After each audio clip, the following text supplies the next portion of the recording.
قرآن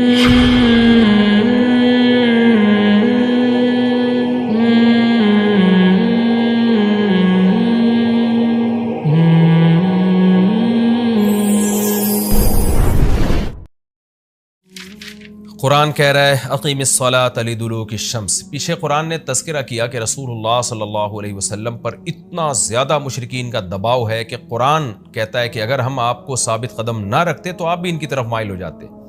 تو ظاہر ہے بہت سخت دباؤ اور جبر ہے آپ کے اوپر، تو ایسے موقع پہ ایسا کام کرنے کی ضرورت ہے جس سے آپ کو ثابت قدمی ملے اور اللہ کا قرب حاصل ہو۔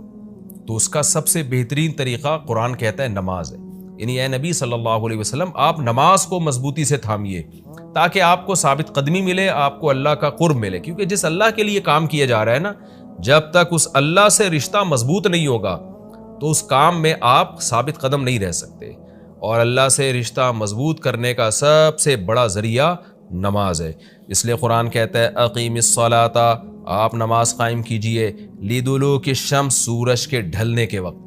سورج کب ڈھلتا ہے؟ جب بالکل بلندی پہ جا کے ڈھلنا شروع ہوتا ہے تو ظہر کا وقت شروع ہوتا ہے، الی غسق اللیل، رات کے اندھیروں تک، یعنی اس میں 4 نمازیں آ گئیں۔ سورج جب ڈھلتا ہے نا بالکل بلندی پر ہوتا ہے، تھوڑا سا ڈھلتا ہے ظہر کا وقت، مزید ڈھلان پیدا ہوتی ہے عصر کا وقت، مزید ڈھلتا ہے مغرب کا وقت، اور پھر الی غسق اللیل، سورج تو غائب ہو جاتا ہے مغرب کے بعد، پھر رات کے اندھیرے میں یعنی عشاء کا وقت، وقرآن الفجر، اور فجر کے وقت میں، فجر کی تلاوت کے وقت میں۔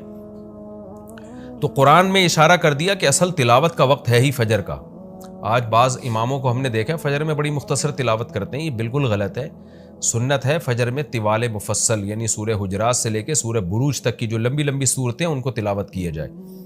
تو فجر کے قرآن کے وقت بھی آپ نماز قائم کیجئے۔ ان قرآن الفجر، بے شک فجر کا جو قرآن ہے، فجر میں جو تلاوت ہے، کانا مشہودا، اس میں حاضر ہوتے ہیں۔ کون حاضر ہوتے ہیں؟ حدیث سے پتہ چلتا ہے فرشتے۔ فجر کا وقت اتنا مبارک وقت ہے جب اس میں امام صاحب قرات کرتے ہیں اور لوگ ہاتھ باندھ کے پیچھے امام کی قرات سنتے ہیں، ایک خاص سکینت نازل ہوتی ہے اللہ کی طرف سے، اور فرشتے بھی اس تلاوت میں نازل ہوتے ہیں۔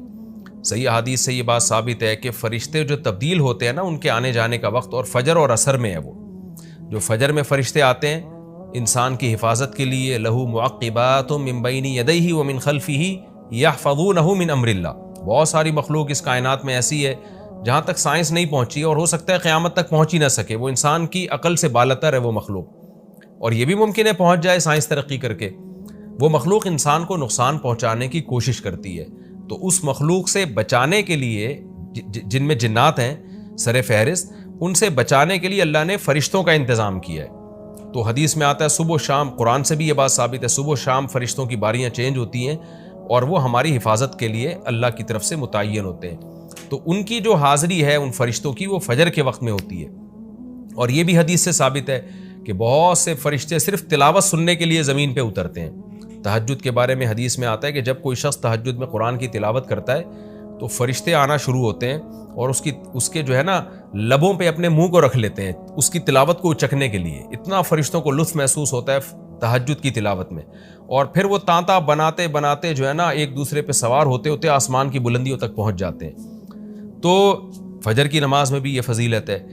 تو آگے اللہ فرماتے ہیں کہ اللہ نے فجر کی نماز کی فضیلت کو بیان کیا، آگے اللہ فرماتے ہیں وَمِنَ اللَّيْلِ، یہ تو 5 نمازیں ہو گئیں، یہ تو ساری امت پہ فرض ہیں، لیکن رات کے کچھ حصے میں فَتَہَجَّدْ بِهِ کا مطلب اس حصے میں آپ نے تہجد پڑھنی ہے، نافلۃ لک، اے محمد صلی اللہ علیہ وسلم، یہ آپ کے لیے اضافہ ہے۔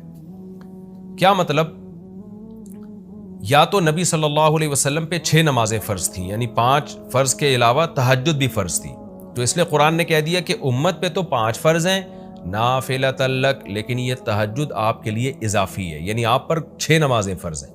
ایک مطلب تو یہ بھی ہو سکتا ہے، اور جو علماء اس کے قائل ہیں کہ نہیں نبی پر تہجد فرض نہیں تھی، تو ان کے نزدیک اس آیت کی تفسیر یہ ہوگی کہ یہ آپ کے لیے ایک اضافہ ہے اللہ کے قرب حاصل کرنے کا، یعنی 5 نمازیں تو پڑھنی ہی پڑھنی ہے، لیکن آپ اللہ کے قرب کے لیے ایک اضافی چیز بھی آپ کو دی جا رہی ہے تاکہ آپ کے درجات اور زیادہ بلند ہو۔ تو ایسی صورت میں یہ صرف نبی کے ساتھ خاص نہیں ہے، کیونکہ خطاب نبی سے چل رہا ہے، اس لیے اللہ نے کہہ دیا آپ کے لیے اضافہ، ورنہ حقیقت میں پوری امت کے لیے یہ اضافہ ہے۔ آگے اللہ فرماتے ہیں عسیٰ ان یبعثک ربک، امید ہے کہ آپ کو آپ کا رب پہنچا دے مقام محمود تک، یہ مقام محمود کیا ہے؟ شفاعت کبریٰ، یعنی تمام پیغمبر نبی کے پاس آئیں گے کہ آپ سفارش سے آغاز کریں، یعنی سفارش کا آغاز آپ سے ہوگا، پھر آپ صلی اللہ علیہ وسلم سفارش کریں گے۔ تو یہ ایک سب سے اونچا مقام ہے جو اللہ قیامت کے دن رسول اللہ صلی اللہ علیہ وسلم کو دے گا، اور جس سے آپ کی تمام پیغمبروں پر فضیلت ثابت ہو جائے گی کہ جب تک آپ کی طرف سے شفاعت کی ابتدا نہیں ہوگی کوئی اور پیغمبر سفارش نہیں کریں گے۔ تو اللہ نبی صلی اللہ علیہ وسلم کو تسلیاں دے رہا ہے کہ یہ مشرکین کا جو آپ پہ اوپر بے پناہ دباؤ ہے، جبر ہے، آپ اس میں تسلی رکھیے، آپ نماز قائم کریں اور تہجد کی پابندی کریں، اللہ نے آپ کو بہت بڑا آگے چل کے مقام دینا ہے۔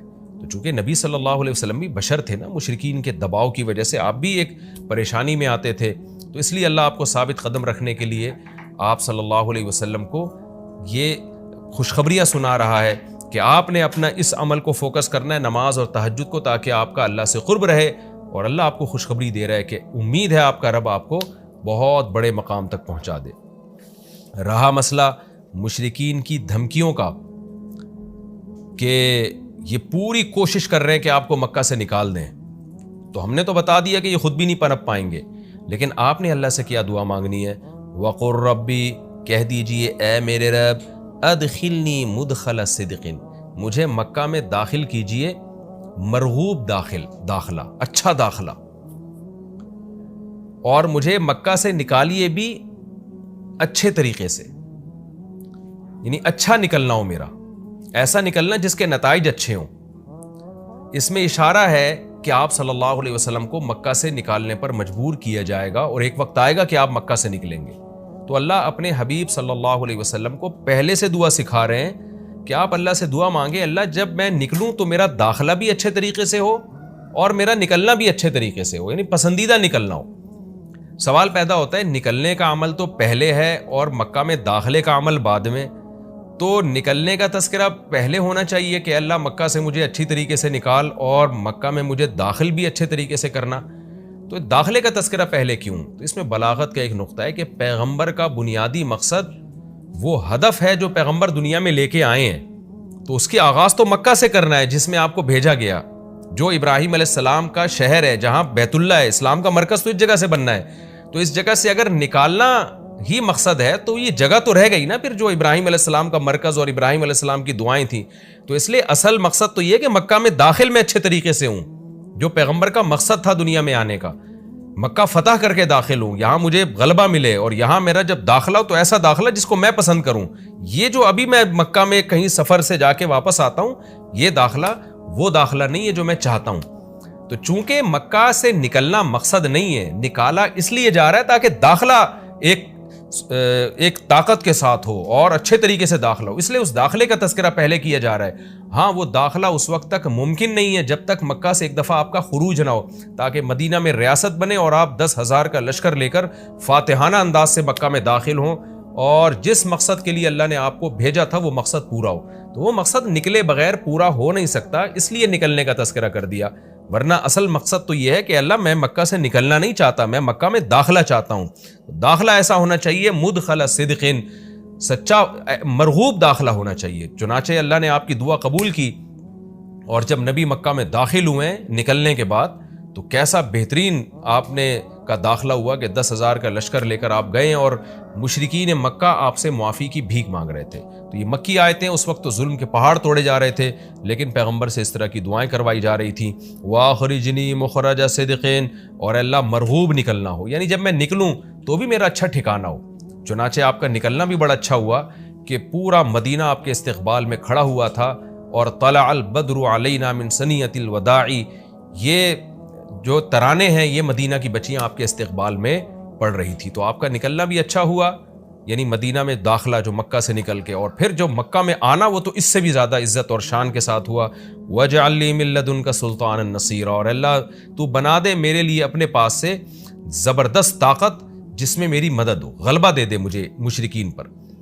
یہ بھی مستقبل کی دعا ہے جو ان حالات میں نبی سے منگوائی جا رہی ہے، اور اللہ نے آپ کی ساری دعاؤں کو قبول کیا، سلطان نصیر بھی دے دیا آپ کو، غلبہ بھی دے دیا مکہ پہ، ایسا غلبہ جس میں اللہ کی مدد تھی، اور وہ کمزور غلبہ نہیں تھا. طاقتور غلبے کو سلطان کہا جاتا ہے.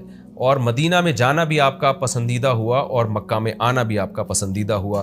اور اے نبی آپ یہ بھی کہہ دیجئے جاء الحق، حق آ چکا ہے، وزہق الباطل، اور باطل فنا ہو چکا ہے. حالانکہ جس وقت یہ دعا منگوائی جا رہی تھی باطل فنا نہیں ہوا تھا. لیکن ماضی سے جب کسی چیز کو تعبیر کیا جاتا ہے تو یہ بتانے کے لیے گویا یہ کام ہو چکا ہے، حالانکہ ہوا نہیں، ہوگا. لیکن نبی کی زبان سے نکلوایا جا رہا ہے کہ آپ مشرکین میں اعلان کر دیں کہ بس یہ کام ہو چکا ہے، حق آ گیا، باطل ختم. اور یعنی ہوگا تو فیوچر میں، لیکن گویا ابھی ہو چکا ہے. اتنا یقینی ہے کہ میں تمہیں اس کی پہلے سے خبر دے چکا ہوں کہ باطل اب پنپنے نہیں پائے گا کیونکہ حق اب آ چکا ہے. ان الباطل کان زہوقا، اور باطل تو ہے ہی فنا ہونے والی چیز. جب حق آتا ہے تو باطل فنا ہو جاتا ہے. نبی صلی اللہ علیہ وسلم جب مکہ مکرمہ میں داخل ہوئے نا تو آپ بتوں کو چھڑیوں سے گراتے تھے، چھڑی سے. مکہ میں داخل ہو کے 360 بت کو ایک ایک کر کے چھڑی مارتے تھے اور وہ بت الٹے لڑکتے تھے. تو آپ اس موقع پر یہ آیت پڑھ رہے تھے کہ جاء الحق وزہق الباطل ان الباطل کان زہوقا. کیا کیفیات بنتی ہوں گی صحابہ کی اور پیغمبر کی اس وقت کہ جو خوشخبری ان کو 13 سال پہلے دی گئی تھی، کئی سال پہلے دی گئی تھی اور یقینی دی گئی تھی کہ یہ ہو چکا، تو اللہ نے اپنی آنکھوں سے دکھا دیا کہ کیسے بتوں کو بیت اللہ سے نکالا جا رہا ہے اور اللہ کے گھر کو کیسے شرک سے پاک کیا جا رہا ہے. وَنُنَزِّلُ مِنَ الْقُرْآنِ مَا هُوَ شِفَاءٌ وَرَحْمَةٌ لِّلْمُؤْمِنِينَ، اور قرآن کہہ رہے ہیں ہم قرآن نازل کرتے ہیں جس میں مومنین کے لیے شفا ہے. یعنی اے نبی آپ کی تسلی کے لیے اور بھی ہم بتائیں آپ کو کہ ہم یہ جو آیتیں نازل کر رہے ہیں نا اس میں مومنین کو بھی شفا مل رہی ہے، ان کی اصلاح ہو رہی ہے شرک سے اور برے عقیدوں سے، اور مسلمانوں کے لیے یہ رحمت ہے، ان کو تسلیاں بھی مل رہی ہیں. وَلَا يَزِيدُ الظَّالِمِينَ إِلَّا خَسَارًا، اور ظالمین کے خسارے میں اضافہ ہو رہا ہے کیونکہ ظالمین اس پر عمل نہیں کر رہے، حجت تمام ہو رہی ہے. وَإِذَا نَمْنَا عَلَى الْإِنسَانِ أَعْرَضَ وَنَأَىٰ بِجَانِبِهِ، قرآن کہتے ہیں ہم جب انسان پر احسان کرتے ہیں تو وہ اعراض کرتا ہے اور اپنے پہلو کو ہٹا دیتا ہے. نعمت ملنے کے بعد بجائے اللہ کے قریب ہونے کے اللہ سے دور ہوتا ہے. وَإِذَا مَسَّهُ الشَّرُّ، اور جب انسان کو کوئی مصیبت پہنچتی ہے کَانَ یئوسا، تو مایوس ہونے لگتا ہے. یعنی انسان کے بارے میں شکایت کی جا رہی ہے کہ اس کا اللہ پر ایمان نہیں ہے. پیغمبر کا مقصد ہے اللہ سے جوڑنا.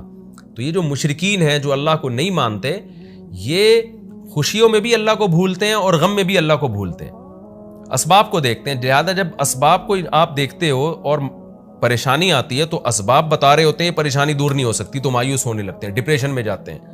اور جب خوشی آتی ہے تو اپنا کمال سمجھتے ہیں، لہٰذا اترانے لگتے ہیں اور خدا سے دور ہو جاتے ہیں. تو اے نبی ان سے کہہ دیجئے کل یعمل علی شاکلتہ، ہر شخص اپنی نیچر کے مطابق عمل کر رہا ہے. اچھے لوگ کیا کرتے ہیں کہ جب انہیں خوشی ملتی ہے تو شکر ادا کرتے ہیں، اور غم آتا ہے تو مایوس نہیں ہوتے، ان کو پتہ ہے غم اللہ دور کر سکتا ہے. فَرَبُّكُمْ أَعْلَمُ، تمہارا رب خوب جانتا ہے بِمَنْ هُوَ أَهْدَىٰ سَبِيلًا، کون ان دونوں فریقوں میں سیدھے راستے پر چل رہا ہے. جو غموں میں مایوس ہو اور خوشیوں میں اترانے لگے، خدا سے دور ہو جائے، وہ گمراہی والے راستے پر ہے.